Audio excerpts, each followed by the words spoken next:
We will join calls for Yoruba nation if Buhari's government fails to restructure Nigeria. Afenifere in UK and Europe has lamented. Anthony Ajayi, Secretary of Afenifere in the UK and Europe, made the disclosure on Thursday. The branch of the Pan-Yoruba Socio-Cultural Group, Afenifere in the United Kingdom, UK and Europe, has said the group and any other Yoruba groups, including agitators for Yoruba Nation, are all laboring to improve the livelihood of people of Yoruba extraction.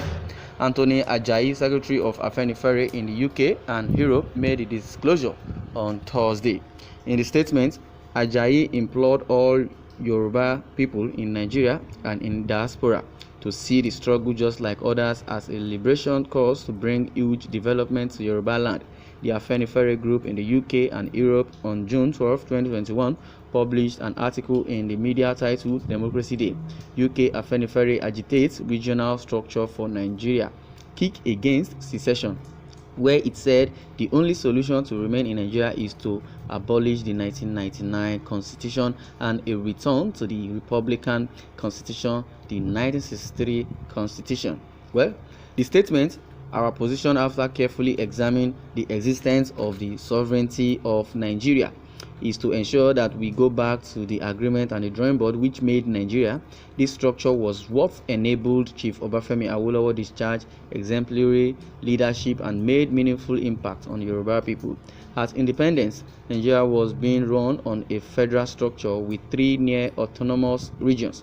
This was later increased to 4 with the creation of Midwestern region.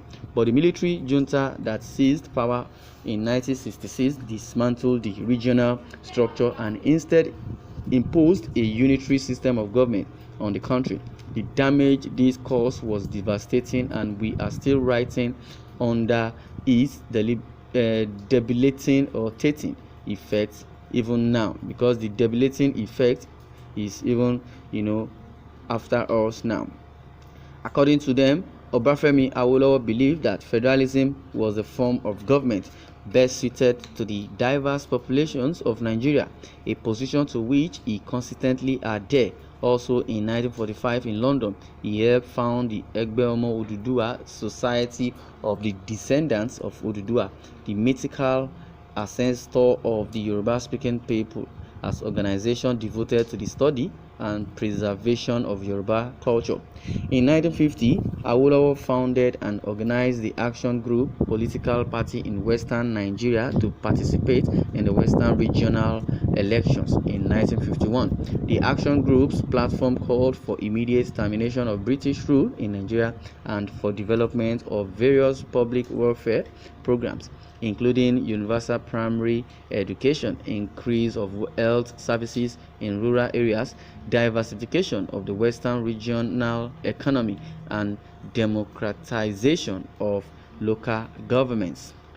The Action Group won a majority, and in 1952, Awolowo, as president of the Action Group, became leader of the party in power in Western Nigeria. In 1954, he became the first premier of the Western region. Again, in 1954, he became the first premier of the Western region, on which occasion he was awarded an honorary chieftaincy. During his tenure as leader and premier, he held the regional ministerial portfolios of local government, finance, and economic planning. He was also chairman of the Regional Economic Planning Commission. Before Awolowo embarked on his ambition for the office of Federal Prime Minister, he was keen as ever on putting this region, Southwestern, on a sound economic footing as a major player in industrial and commercial concerns. He raised the minimum wage of workers from the 5 shillings of 1954 to 5 shillings and 6 pence on April 1st, 1959. He incorporated the Western Hotels Limited, which invested in the building of the majestic Premier and Lafia hotels in Ibadan, where industrialists and tourists should and could have decent accommodation and cool their ills. Chief Obafemi Awolowo set companies and empowered them with government funding to shore up their working capital. This includes Western Nigerian Development Corporation (WNDC), the Finance Corporation, and the Western Nigeria Housing Corporation. The Western Nigeria Ministry of Industries was the main supervisory department of government which incorporated these mega corporations. WNDC, under the leadership of Awolowo, floated a large number of industries and companies wholly owned by the government or held in partnership with several foreign investors. These include National Bank of Nigeria, Wema Bank of Nigeria, Great Nigeria Insurance Company, the Nigerian General Insurance Company, the Nigerian General Insurance Company, Graville and Sovin and Company, Lagos Airport Hotel, Vegetable Oil, Cocoa Industry, Odua Textiles, Wrought Iron Limited, Union Beverages Limited, Songa Company, Wema Board Estates, Western Livestock Fisheries Services Limited, Casting Press, Ekpe Plywood, Aska Paint, Nigerian Crafts and Bags Limited, Nipple Plastic, Phoenix Motors, and several others. Today, many of these companies are still viable and have been consolidated in the Odua group of companies, which is regarded as the largest conglomerate in the history of Nigeria. The 25-story building known as Cocoa House in Ibadan was started by Chief Awolowo's administration. He laid the foundation and saw its completion by his successor as the crowning glory of his party's success story. Wow, this is a great one from Obafemi Awolowo. Well, to continue, after completion in the 60s, the building remained the tallest in West Africa for decades thereafter. The statement stressed the benefit of true federalism to Yoruba. It further stated that if the Nigerian government fails to restructure the country, the Yoruba will have no other option but to seek self-determination. This was the structure which Chief Femi Awolowo operated to develop Yoruba land at the time.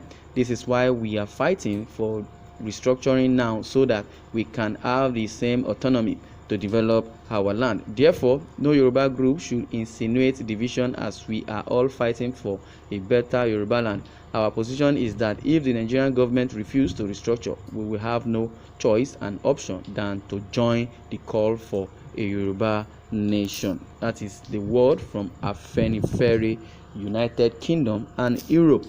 According to the last word, which says they are not ready for secession and they are not ready for division, because we are better off said as one Nigeria.